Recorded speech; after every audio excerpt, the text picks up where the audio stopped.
కళ్ళు మూసుకొని ఎవరినో కాంటాక్ట్ చేస్తున్నారు. అవునా? అబ్బా. రామ్ ప్రసాద్, నీకు నిజం చెప్పాలంటే బాధగా ఉంది, కానీ చెప్పక తప్పదు. ఎందుకంటే అది నిజం కాబట్టి. Correct sir, correct. ఏంటి సార్ అది? నీకు 40 ఏళ్ళు వచ్చే వరకు కష్టాలు తప్పవు. గురూజీ, అవి మామూలు కష్టాలు కావు, అష్ట కష్టాలనే చెప్పాలి. ఉదాహరణకు అవి ఎలా ఉంటాయంటే, దొరక్క నీకు ఫుడ్ దొరికితే అది నీ నోటికందే లోగా నీ కాలో నీ చెయ్యో తగిలే మట్టిపాలైపోతుంది. నీ వాకలికి తట్టుకోలేక అప్పు కోసం ఎండను పడి వెళితే అక్కడ తాళం వేసి ఉంటుంది. మరో కఠోరమైన నిజమేమిటంటే, నీ దరిద్రాన్ని చూసి భరించలేక నీ భార్య లేచి వెళ్ళిపోతుంది. ఒక్కతేనా ఎవరితోనన్నా? తప్పు. అతని దురదృష్టాన్ని చూసి ఎగతాళి చేయకు రమణ. Sorry sir. ఇదయ్యా రాంప్రసాద్, నువ్వు ఈ 40 ఏళ్ళు ఈ నరకాన్ని అనుభవించక తప్పదు. 40 ఏళ్ళ తర్వాత అలవాటైపోతుంది. ఇక నువ్వు వెళ్ళొచ్చు. ఏమో వెంకటేశ్వరరావు, కులాసైనా రమ్మన్నారట. నీకు శుభవార్త చెబుదామని పిలిపించాను. ఏంటి గురూజీ? నీకు శుక్రమహాదశ ప్రారంభం అవబోతుంది. అంటే శనిగా సెట్ అయిపోయినట్టేనా? ఆల్మోస్ట్ అయిపోయినట్టే. మీరంతా టోపీలు పెట్టుకునే ఉద్యోగాలు కూడా చేసుకుంటారు. ఇప్పటిదాకా మేమందరికీ టోపీలు పెట్టాం గానీ మాకు మేమే టోపీలు పెట్టుకుంటాం ఎప్పుడు అనుకోలేదు గురూజీ. అదే విధి. మరి ఇప్పుడు బిల్ల బంటోతు నుంచి బీట్ కానిస్టేబుల్ వరకు అందరికి నెత్తిమి టోపీలు ఉంటాయి. అందులో ఏ ఉద్యోగమో? ఎస్ఐ గారు కూడా టోపీ పెట్టుకుంటారు తెలదా? ఏది మన చదివే చదువులకు ఎస్ఐ ఉద్యోగాలు ఇస్తారేంటి? గ్రహాలు శాసిస్తున్నప్పుడు చదువులతో పని లేదు. ఏబిసిడీలు చదివినా చాలు మీ జీవితాలు విచిత్రమైన మలుపులు తిరుగుతాయి. మీకు విపరీతమైన ఫాలోయింగ్ వచ్చేస్తుంది. మీరు చాలా ఫేమస్ అయిపోతారు. వింటానికి చాలా బాగుంది. ఇప్పుడు మమ్మల్ని ఏం చేయమంటారు గురూజీ? ఏమీ చెయ్యదు, వెయిట్ చేయండి. కాలం కలిసి వస్తే అదృష్టమే మిమ్మల్ని గేలం వేసి పట్టుకుంటుంది. అంతవరకు వెయిట్ చేయండి. వెయిట్ చేసి కొంచెం వెయిట్ కూడా పెరిగింది. అయినా పర్వాలేదు, వెయిట్ చేస్తాం. అందాక ఏ అప్పు సపోర్ట్ చేసుకుని తాగుతాం, బ్రతుకుతాం అన్నట్టు. అప్పు అంటే గుర్తొచ్చింది, అప్పు మీద మీ అభిప్రాయం ఏంటి గురూజీ? ఏంటరా ఇంత నుంచి మీకు ఎదుగుతున్నాను రా. ఇక్కడేం చేస్తున్నారు? ఏ మన టైం బాగుందిరా. ఎవడన్నా అప్పిస్తున్నాడా ఏంటి? కాదురా, ఉద్యోగాలు ఇస్తారమ్మన్నాడు గురూజీ. చూసారా, చౌదరిగా చెప్పింది నిజమే. మరి శుక్రమహాదేశ్ మొదలైంది. ఇంతకీ ఎవరా మహానుభావుడు? నమస్కారం. నమస్తే. అయినా నేను చెప్పింది. ఆహా, సాక్షాత్ ఎంప్లాయ్మెంట్ ఎక్స్చేంజ్ నడుచుకుంటూ వస్తున్నట్టు ఉంది. పదండి పట్టేద్దాం. నమస్కారం సార్. నమస్తే. వీలే సార్ మా ఫ్రెండ్స్. నమస్తే. నేను చెప్పానుగా, భగవాన్ గారు. ఆహా, పేర్లోనే దేవుడు ఉన్నాడు. లోపల కూడా పాజిటివ్ థింకింగ్ ఎక్కువ. ఇంతకీ మీరు ఇండియానా చైనీసా? India sir. మా ఫేస్ చూస్తారు అనిపించలేదు మీకు? వాళ్ళ కామెడీ ఫీల్ ఉన్నాడు. అవును సార్. నేను అడిగేది ఇండియన్ రెస్టారెంటా చైనీస్ రెస్టారెంటా అని. నేనేది ఓపెన్ గా డిస్కస్ చేయను కదా. పేరు చూసుకుల్లో డిస్కషన్ పెడతాడు అనుకుంటే వీటేంట్రా హోటల్ అంటున్నాడు. బాబు ఎట్ ఫీల్ అవుతున్నాడు. అంతా మీ ఇష్టం ఉంటున్నాడు సార్. ఫస్ట్ చైనీస్ రెస్టారెంట్ కి వెళ్దాం. నెక్స్ట్ అక్కడ డిసైడ్ చేద్దాం. చాలా ఇబ్బంది పడుతున్నట్టున్నారు. నువ్వు చేత్తో తినే బాబు. నేను జనరల్ గా చైనీసే ప్రిఫర్ చేస్తాను. ఫ్యాట్ కంటెంట్ తక్కువ ఉంటది కదా. రేపు నుంచి మేము కూడా ఇదే ఫాలో అవుతాం. ఇంతకీ మీకు స్టీల్ ప్లాంటా, షిప్ యార్డా, ఏషియాడా, జింక, బంకా? బంకా, హెచ్పిసిఎల్. ఇవన్నీ దేనికి సార్? దేనికేంటి? ఉద్యోగం చేయడానికి. మీకు ఎందులో కావాలో చెప్పండి. నేను అమలపోతున్నారా? ఏంటయ్యా డిస్కషన్స్? మాకు నీ ఛాయిస్లు ఉంటాయి అనుకోలేదు. మీరు సడన్ గా జింకు బంకు అంటే సింక్ అవడానికి కొంచెం టైం పట్టింది. అదే అదే జేసీ గారు టోపీలు పెట్టుకుని ఉద్యోగం అన్నారుగా. వీటిలో టోపులు పెట్టుకునే జాబ్లు ఎక్కడ ఉన్నాయండి? అన్నిటిలోనే ఉంటాయి, వాటిలో కూడా ఉంటాయి. వాచ్మెన్ ఉద్యోగం కావాలా? ఇంతకీ మీరు అనే జాబ్ ఏంటి సార్? నేను చెప్పేది టోపులు పెట్టుకునే ఉద్యోగం కాదు, టైల్ కట్టుకునే ఉద్యోగం. అది టైల్ కట్టుకోవటం మాకు రాదు. వాళ్ళు కడతారులే. ఇంతకీ మీకు జిఎం కావాలనా, ఏ జిఎం కావాలనా? అట్లా పిలుస్తున్నాడు చూడు బాబు. జిఎం అడిగితే ఎలా ఉంటుందంట? ఏజీఎం అంటే వింటానికి కొంచెం పెద్దదిగా ఉంది. ఏజీఎం ఇప్పించండి సార్. అనుకున్నాను నువ్వు ఇది అడుగుతావని. జిఎం అంటే జనరల్ మేనేజర్, ఏజిఎం అంటే అసిస్టెంట్ జనరల్ మేనేజర్. తూచండి, మాకు జిఎంఏ కావాలి సార్. అది సరే కానీ భగవాన్ జీ, ఈ ఉద్యోగాలకి టోపులు పెట్టుకుని వెళ్ళొచ్చా? నీ ఇష్టం వచ్చినట్టు వెళ్ళొచ్చమ్మా. అయితే నాకు జింక్లో నాకు స్టీల్ ప్లేట్, నాకు బంకులో గానీ. కన్ఫ్యూజ్ చేయగానే ఆయన్ని అందరికీ ఒక చోట ఇప్పించండి సార్. కలిసి పని చేసుకుంటాం. జీతం ఎంతండి? 30,000 అంటే 40,000. వడ్డీ ఎంత? అప్పు కాదయ్యా, నీకు ఇచ్చే జీతం. అంటే తిరిగి ఒక్కలేదా? ఫ్రస్ట్రేషన్ లో ఉన్నట్టున్నాడు. అవునండి. నువ్వు ఇచ్చిన వాళ్ళు తీసుకోరు. మాకు అవసరం కూడా అదే. అంతేకాదు ప్రతి నెల గ్రాట్యుటీ, పిఎఫ్, సిఎఫ్. బియ్యం కూడా సార్? ఏ నువ్వు యాక్ట్ చేస్తావా? భగవాన్ జీ, మీరు ఇదంతా ఎందుకు చేస్తున్నారు? ఊరికే మాత్రం కాదు, నేను మంచోడని చెప్పి నా కారు పెట్రోల్ లేకుండా వెళ్తుందా? వెళ్దాం. నేను ఇచ్చుకోవాల్సినవి ఉంటాయి కదా. ఇలా చూడు, అందుకని ఉద్యోగానికి వాళ్ళ ఆకారం తీసుకుంటా. మా గెటబుల్ చూసి మీరు అపార్థం చేసుకుంటున్నారు. మాకంత పొజిషన్ లేదండి బాబు.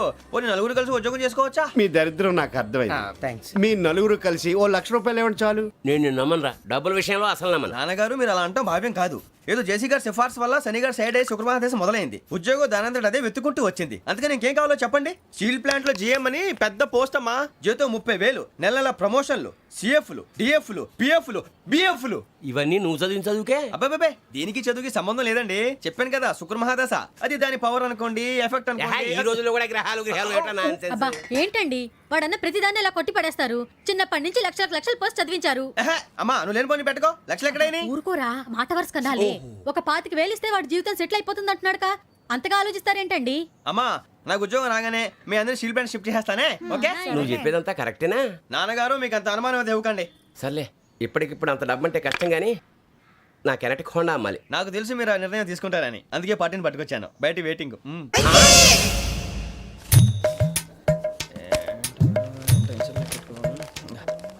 ఇవ్వండి. భగవాన్ జీ మీతో నాకు కుదరదండి, మీరు తేడా మనుషుల్లా ఉన్నారు. చూడటానికి అలా కనపడతాం కానీ తేడా మనుషులు కాదండి. ఇది ఎంతో లెక్క పెట్టండి. 5,000 తగ్గిందండి. ఆ విషయం నాకు ముందు చెప్పాలి కదా, ఇది తేడాతనం కదా. సర్దుబాటు కాక జరిగిన పొరపాటు. మా దరిద్రం మీకు తెలియంది కాదు. మీ ప్రాబ్లమ్స్ నాకు అనవసరం అండి. ఇప్పటికే మీ మూలంగా 3 లక్షల బొక్క తెలుసా. మీరు ఫేస్ అంత చిరాగ్గా పెట్టకండి. రే ఆ గొలుసేవరా, తొందరగా ఎవరా, ఆయన కోపం వస్తుంది. ఇదిగో తీసుకోండి. తీసుకోండి ప్లీజ్. భగవాన్ గారు తీసుకోండి సార్ ప్లీజ్. భగవాన్ గారు మీ కోపం తగ్గిందా? కోపం కాదు వెంకటేశ్వర గారు, ఎందుకో మోసాన్ని భరించలేను, అది నా బలహీనత. ఇవన్నీ వదిలేయండి, ఇంకోసారి పొరపాటు జరగదు. మేము ఎప్పుడు జాయిన్ అవ్వాలో చెప్పండి, కొత్త బట్టలు కొనుక్కోవాలి. మీరు ఆ పనిలో ఉండండి. పొద్దున్నే గుడికి వెళ్ళి 9:30 కల్లా, మొన్న వచ్చారే ఆ ఆఫీస్కి వచ్చేయండి. మీ అపాయింట్మెంట్ ఆర్డర్స్ రెడీగా ఉంటాయి. 8:30కి వచ్చేస్తాం. మీరు వచ్చిన వాళ్ళ తలుపులు తీరు. మీ కంగారు నేను అర్థం చేసుకోగలను. ఇంతకాలం పని లేక స్తంభించిపోయిన మీ జీవితాలు ఇక నుంచి వేగం పుంజుకుంటాయి. ఆయన ఉన్నారా? ఎవరు? భగవాన్ గారు. మీరెవరు? ఆయన క్లోజ్ ఫ్రెండ్స్. సరే లోపల రండి. పదా సార్ వీళ్ళు భగవాన్ క్లోజ్ ఫ్రెండ్స్ అంటారు. సరే నువ్వు వెళ్ళి నేను మాట్లాడతా. సార్ మీరంతా భగవాన్ స్నేహితులా? అవును, అలాంటి స్నేహితులు ఉన్నందుకు గర్వపడుతున్నాం. సరే ఏంటి సంగతి? ఏముంది, మా అపాయింట్మెంట్ ఆర్డర్ చేస్తే పట్టుకులు చేరిపోతాం. ఈ రోజు గురు పౌర్ణమి, మంచి రోజు. అపాయింట్మెంట్ ఆర్డర్ ఏంటి? మీకు అందాల్సిన నీకు అందనట్లేదు. ఏంటది? ఏంటంటావేంటి? ఒక్కోడు 25,000 ఇచ్చాం. భగవాన్ గారి హెల్పింగ్ నేచర్ కాబట్టి తక్కువ రేటుకి ఒప్పుకున్నాడు. ఇంతకీ ఇది ఏ ఆఫీసో మీకు తెలుసా? తెలుసుకోవాల్సిన అవసరం మాకు లేదు. కానీ చెప్పాల్సిన అవసరం మాకుంది. యాంటీ కరప్షన్ బ్యూరో, అంటే అవినీతి నిరోధక శాఖ. లంచం తీసుకోవటమే కాదు, ఇవ్వటం కూడా నేరం. మీ భగవాన్ గారు ఒక 420.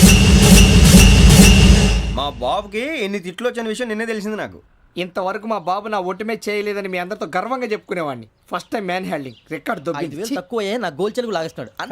అరే కోపడకండి రా, వాడు ఇక్కడే దొరుకుతాడని మా ఫ్రెండ్ చెప్పాడు. తొక్క దొరుకుతాడు. మీకు జింక్ లో కావాలనా, బంక్ లో కావాలనా, స్టీల్ ప్లాంట్ లో కావాలనా, షిప్ యార్డ్ లో కావాలనా? అంటే ఎక్కడ పడితే అక్కడ ఇప్పిస్తారా సార్? ఎక్కడ పడితే అక్కడ, ఎలా కావాలంటే అలా చేసుకుందాం, ఇబ్బంది ఏమీ లేదు.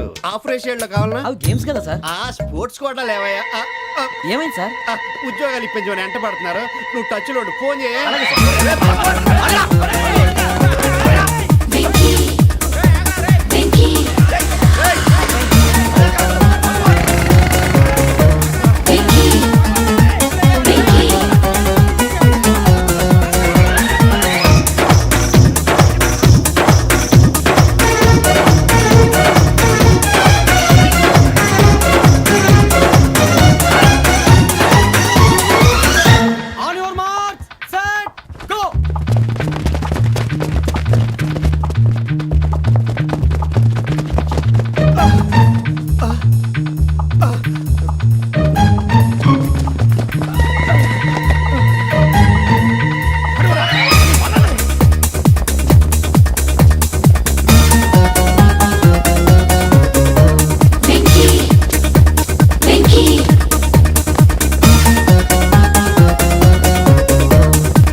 5.5. అవును సార్.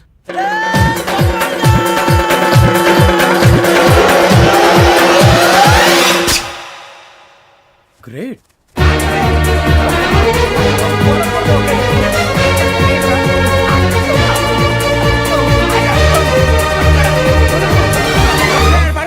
మీ నలుగురు సెలెక్ట్ అయ్యారు. దేనికి? ఎస్ఐ సెలక్షన్స్ లో మీరు ఫిజికల్ టెస్ట్లన్నీ పాస్ అయ్యారు.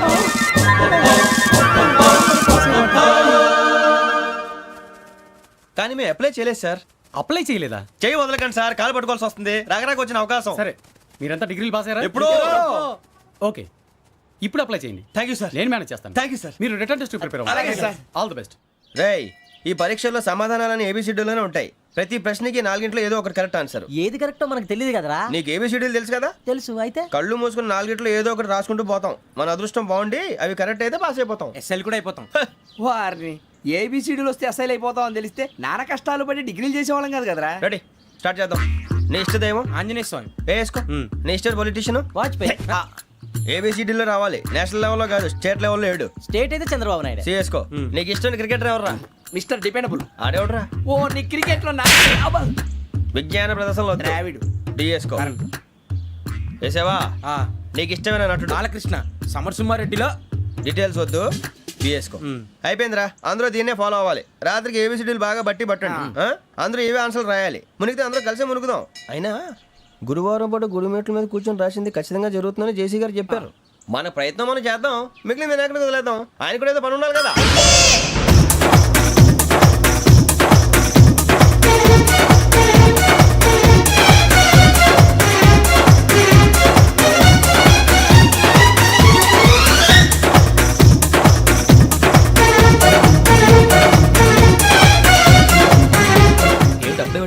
మేము దేవుడిని నమ్ముకున్నాం, అందుకే ఫాస్ట్. వాళ్ళు నమ్ముకున్నారు, అందుకే లేట్. అర్థం కాల. మా కాన్సెప్ట్ నీకు అర్థమైతే గుండాకి సత్తావు. వస్తా.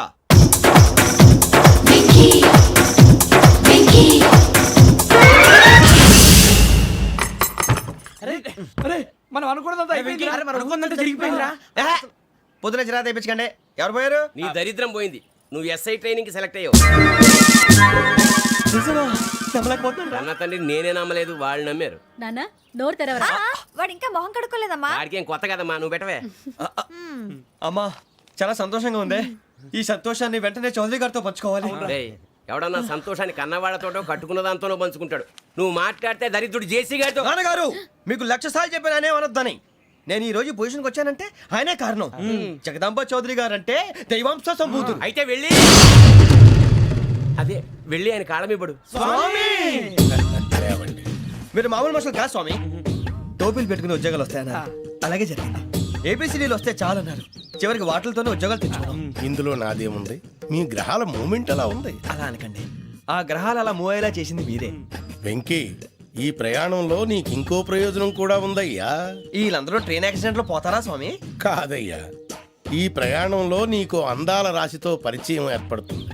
ఆ పరిచయం ప్రణయంగా మారి వివాహానికి దారితీస్తుంది. స్వామి, మాకు పొజిషన్ లేదని ఊళ్ళో లేడీస్ అందరూ చాలా చీప్ గా చూస్తున్నారు. ఎలారా బాబు అనుకున్నాను.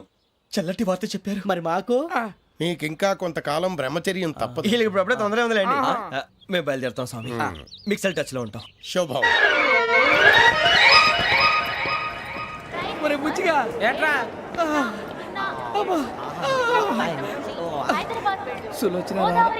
మొత్తం అమ్మాయిలే, ఇది ఎక్కుదాం. ఎందుకైనా మంచిది ఒక ఫోన్ ఇరా. అవుట్ గోయింగ్ చేద్దానట్రా మా నాన్న. హలో, ఇప్పుడు మేము స్టేషన్కి వచ్చామండి. ఏ బోగి ఎక్కితే బాగుంటుందో మిమ్మల్ని మాట్లాడుదామని. ఈరోజు బుధవారం పంచమి, అంటే మకరం నుంచి గురుడు సింహానికి జంప్ అవుతున్నాడు. ఏదైనా ఆడ్ నెంబర్ బోగిలో కూర్చోండి. ఆడ నంబరా? నంబర్లో ఆడ బాగా ఉంటాయి గురూజీ. ఆడ నెంబర్ కాదయ్యా, ఆడ్ నెంబర్, బేసి సంఖ్య. అర్థమైంది. కాపర్ కన్ గురూజీ. ఇక్కడ 4లోనే 7లోనే ఛాన్స్ ఉంది. 7 ఎలాగో సెడ్ నంబర్ కదా, ఇక 4 ఎక్కేస్తాం. 7 అంటే బేసి సంఖ్యే కదా వెంకీ. తెలుసు, సేఫ్టీకి అడిగాను. ఇంతకీ ఏ సైడ్ కూర్చుంటే మంచిదంటారు? నీ రాశి రీత్యా ఈశాన్యంలో కూర్చుంటే బెస్ట్. ఒరాయ్, గురూజీ దెక్కొద్దన్నారు. పదండి.